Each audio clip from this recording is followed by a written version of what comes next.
Ay, magandang pag-usapan po natin. Ito hong binabanggit po ng mababang kapulungan ng Kongreso, partikular, yung kanilang spokesperson na hindi raw naghahain ng complaint o formal na reklamo ang mababang kapulungan ng Kongreso.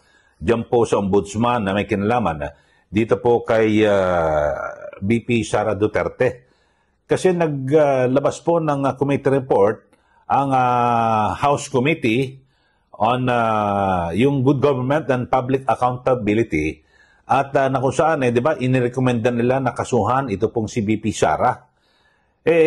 Pero sabi ho ng kanilang spokesperson ay hindi raw po tumata yung complainant ang mababang kapulungan ng Kongreso. Kaya napapatanong ho itong si Ombudsman Samuel Martires, sino magiging complainant at bakit sila binigyan ng kopya nito pong mababang kapulungan ng Kongreso. Ito, pakinggan ho natin ang ilang bahagi ng pahayag kasi may binabanggit po ito pong si Attorney Princess Abante na walang kinalaman o hindi ra complainant ang mababang kapulungan.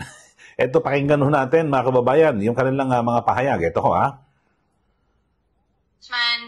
acted upon the recommendation of the committee. What I know is that the House or the committee itself did not file any complaint, but it appears that the Ombudsman acted upon the recommendation of the committee. Para binigyan kami ng kopya ng report of investigation. Para para basahin lang namin. Ngayon, kung ayaw nila magbigay, mag-cooperate sa amin, we might be forced. Mapipilitan kami, gamitin yung aming powers to cite them in contempt. Hindi yung kami nagbibiro. Trabaho ko ito na binigay sa amin ng taong bayan. Trabaho ito na binigay sa amin ng konstitusyon. Sino po ang bibigyan mo kami ng sulat? Opo. Bibigyan mo kami ng sulat? Nilareklamo mo isang barangay captain? Babasahin lang namin? Dinami ko lang. Sino daw po isa-cite niyo in contempt? Abadi kung sino yung ayaw kasi this is a committee report represented by Representative Joel Chua. Opo. So we ask Joel Chua once the Vice President or any of the respondents there will file their counter affidavit, we will ask the committee kung gusto nila mag-file ng reply. Kung hindi, it will be submitted now for resolution by the Office of the Ombudsman. Kung ayaw na mag-file ng reply, we will consider them deemed waived. Oo. Wait Pag sinabi na, ay, hindi naman kayo nag-file sa inyo, if they insist on doing that, ay siguro naman, hindi ho ako I am not threatening them, siguro naman hindi na siguro magandang relasyon ito between the House of Representatives and the Office of the Ombudsman na ayaw namin mayari. I think they should cooperate with us because they were the ones na, kumbaga kinalabit kami, kiniliti kami. Ayun, so yun ho mga kababayan, ang pahayag mismo ni Ombudsman Samuel Martires, alam nyo, matagal na ako nag-cover dyan sa mababang kapulungan ng Kongreso, maging sa Senado, na kapag meron pong committee report, at ang rekomendasyon ay kasuhan ang isang tao o opisyal ng gobyerno na base sa kanilang resulta ng investigasyon, dadalhin po sa Ombudsman at ang Ombudsman ang magsasagawa po ng investigasyon at kung makakakuha po ng sinatawag na probable cause, ay formal na isasampa ang kaso sa Sandigang Bayan. So, pero mukhang hindi po at alam ni Attorney Princess Abante yung ganyang mga sistema, mga kababayan. Ay, grabe ho talaga, no? At, kayo ho, sa ating mga viewers dito po sa ating YouTube channel, ano nga ba naman gagawin dito sa committee report na ibinigay sa Ombudsman? Ano yan, titingnan? O ito, pakinggan ho natin iba pang mga reaksyon ni Ombudsman Samuel Martires. Ay, bakit pa nila kami pa-furnishan ng kopya ng result ng kanilang investigation? Ano yun? Gagawin namin, pardon the word, pero ano yung gagawin namin, scratch paper? Ano yun? Opo. Parang we're not even a part of that investigation of the House of Representatives. Kanya hindi kami dapat furnishan ng kopya. Okay. Yun. Para bang sa Yun ho, mga kababayan, bakit mo naman binigyan ng kopya ang Ombudsman? Anong gagawin niya? Scratch paper or ako siguro, pambabalot sa tinapa?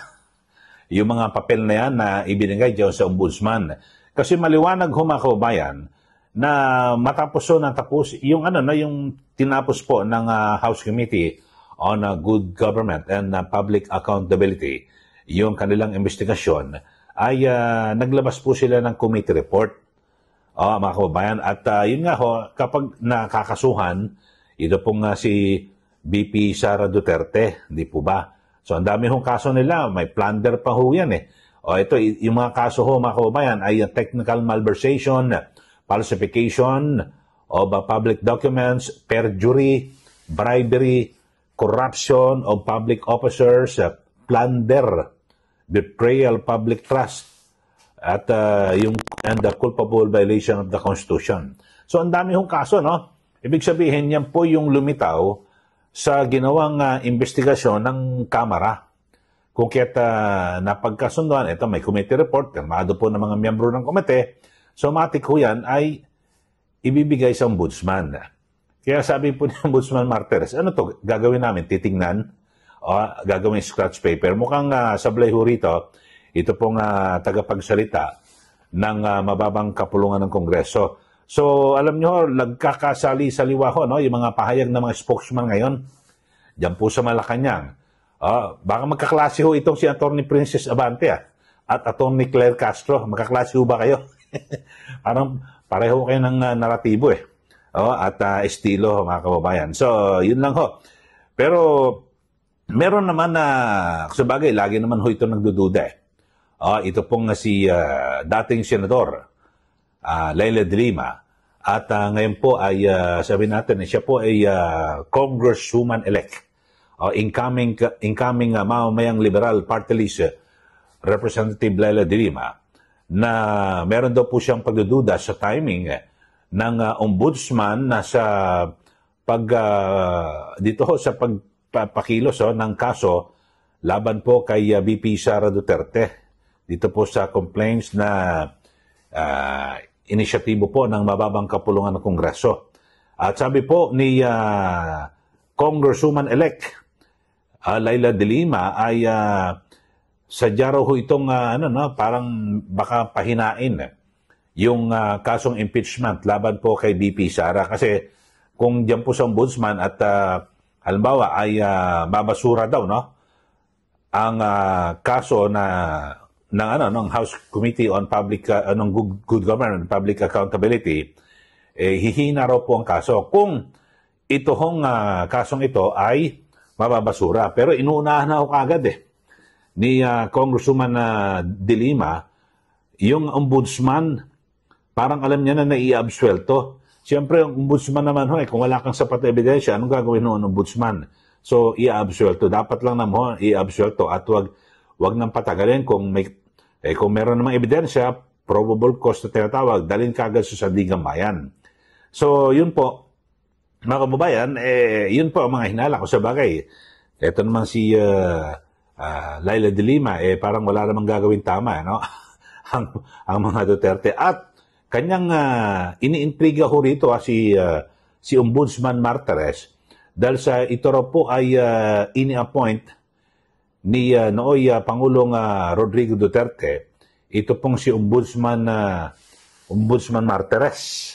At parang pinalilitaw ho nitong si de Lima na parang kinakampihan ho ito, Ito pong mga Duterte kasi masyado raw mabilis yung ginawang aksyon ng ombudsman na posibleng i-preempt, naglalayong na ma-preempt o mapangunahan yung Senate Impeachment Court na may kinalaman dito po sa impeachment trial laban po kay VP Sara Duterte. So parang masyadong advance mag-isip itong si de Lima na agad niyang sinasabi na pinagsususpetsahan na kapag na agad na ibabasura ng ombudsman ito hong kaso laban kay VP Sara Duterte at siyempre pwedeng gawin ho itong dahilan ng depensa o ng mga abogado ng Vice Presidente na hindi. Sa ombudsman nga wala kami, absuelto kami dito pa sa trial.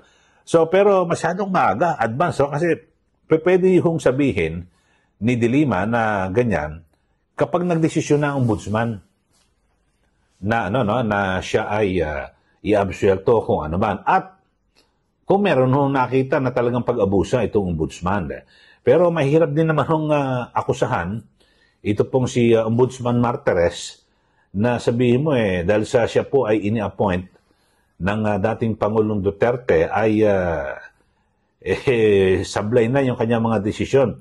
Diyan po sa Korte Suprema, alam niyo kung ganito ang magiging naratibo ni Congresswoman-elect Leila de Lima, sa lahat po ng mga miyembro ng Supreme Court, parang yung huli lang, no? Yung pinakaisa huli lang, na-appoint ni Pangulong Marcos Jr. Lahat po ay ini-appoint ni dating Pangulong Duterte. Ibig mo sabihin, pagdududahan mo yung kagalingan at siyempre yung kredibilidad at integridad ng mga maestrado ng Korte Suprema na marami ho dyan, mayorya, ay ini-appoint ni dating Pangulong Duterte. Parang pangit ho na ganyan, no? Dahil sa itong si Ombudsman Martires ay ini-appoint ni dating Pangulong Duterte, parang pinagsabihan mo na kinikilingan at parang gustong isabotahe itong impeachment trial. Dahil sa, wala namang kaalam-alam ho rito si Ombudsman Martires na magsagawa ng investigasyon ng House Committee on Good Government, di po ba? So, yun lang naman ho, mga kababayan.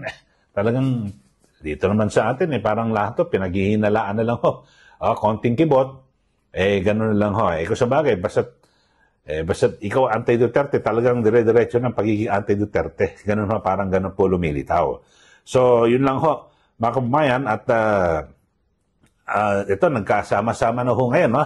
Parang sana'y puwersa, Attorney Claire Castro, Attorney Princess Abante, si Attorney Claire Castro ng Malacanang, Attorney Princess Abante, dyan po sa mababang kapulungan ng Kongreso bilang spokesperson, at ito pa, dumagdag pa, ito pong si Attorney Leila de Lima, na kung saan nagdududa rin po sa Ombudsman. Alam nyo, kung lahat po pagdududahan nun natin, pati Supreme Court, dahil marami po na-appoint si dating Pangulong Duterte, pero maliho yan yung ganyang mga pahayag. Ako, sa aking pananaw at sasabihin mo na kung mo nag-imbestiga mabilis. Alam nyo, parang walang gagawin tama ho Ombudsman Kasi, alam ba, hindi naman umakto itong Ombudsman dito sa naging committee report ng House Committee on Good Government and Public Accountability. Baka sasabihin naman, ako, tinutulugan ng kaso. Naghain na ng committee report ay hindi umaksyon ng Ombudsman. Pero ngayon namang naging mabilis po ang pag-aksyon ng Ombudsman, iniintriga naman. Ano gagawin ng Ombudsman? Diba? Dami ho ng mga ganyan. Basta't may mga, katulad ng binabagit ho ni Ombudsman Martires, yung sa issue po ng Parmali, nagbigay ng dokumento doon po sa Ombudsman, yung committee ni Senator Gordon, yung Blue Ribbon, pero kasi hindi po permado ng mayorya, ng mga membro ng Blue Ribbon. Ang naging complainant, matik, si Senator Gordon. Kasi bilang chairman ng Blue Ribbon Committee. Kasi hindi po aprobado, hindi po maitutuloy na committee report.